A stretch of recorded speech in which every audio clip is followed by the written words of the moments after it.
চলে আসলাম আরেকটা ভিডিও নিয়ে। এই দেখো গাছে খাবার দিচ্ছি।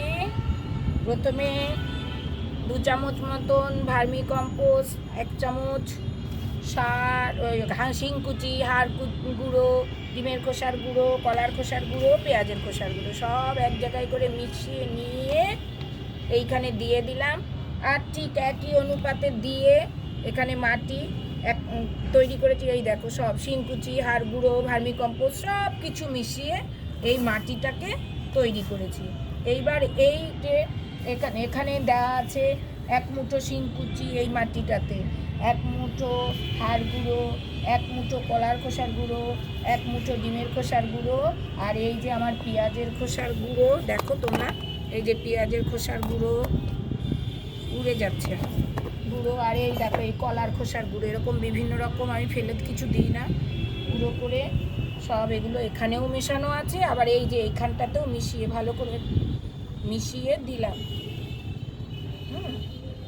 এবার করব কি, এই মাটিটা এখানে দিয়ে দেব।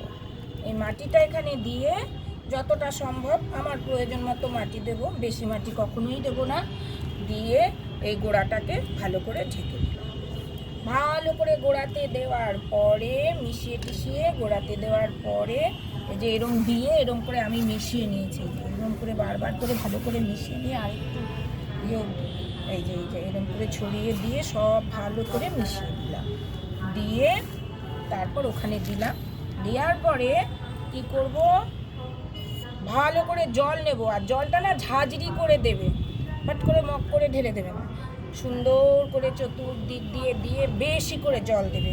সে যে গাছ জল পছন্দ করুক কি না পছন্দ করুক দেখার দরকার নেই। মাটি যখন নতুন করে দেওয়া হবে গাছের গোড়ায়, অবশ্যই বেশি করে জল দিতে হবে, তা না হলে গাছ ভালো হবে না, খাবারটা ঠিকঠাক নেবে না, আর মাটিও বসবে না।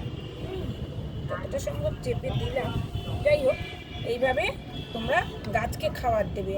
আর মজা হচ্ছে, বাগান বিলাসকে এই যে খাবার দিলে সামনের 3 মাসে কোনো খাবার দেবে না, তাহলে কিন্তু গাছ এমন বড় মানে পুষ্টি পেয়ে যাবে যে পাতাই হবে, ফুল পাবে না। আর একটা কথা, এই গাছ জলও বেশি পছন্দ করে না। এই চাইলে 1 দিন বাদে 1 দিন জল দিতে পারো। আর যখন দেখবে প্রচুর পাতা হয়ে যাচ্ছে গাছে, তখন মাঝে 2-4 দিন একদম গাছে জল দেওয়া বন্ধ করে দেবে। তখন দেখবে কিছু পাতা ঝরে যাচ্ছে। যখনই পাতা কিছু ঝরে যাবে তখন আবার ফুল ধরবে। এটা হচ্ছে এই গাছের নিয়ম। তা দেখালাম, তোমাদের নিশ্চয়ই বোঝাতে পেরেছি কিভাবে গাছকে খাবার দিতে হয়। আর যদি কারো কিছু বলার থাকে, অবশ্যই জানার থেকে কি দিলাম কিভাবে দিলাম আবার যদি জানতে চাও, অবশ্যই কমেন্ট করবে। কমেন্ট করলে উত্তর পেয়ে যাবে। আর আমার এই ভিডিওগুলো যদি ভালো লাগে তাহলে অবশ্যই একটু লাইক, কমেন্ট, শেয়ার করো। সাবস্ক্রিপশন পেয়েছি, সুতরাং একটু সাবস্ক্রাইব করবে। তাহলে তোমাদের যেমন আমার যেমন ভিডিও করতে ভালো লাগবে, তেমন তোমাদেরও ভালো লাগবে। সবাইকে অনেক শুভেচ্ছা, শুভকামনা, পাশে থাকবে এই আশা রেখে আজকের মতো এখানেই শেষ করলাম। ভালো থাকবেন।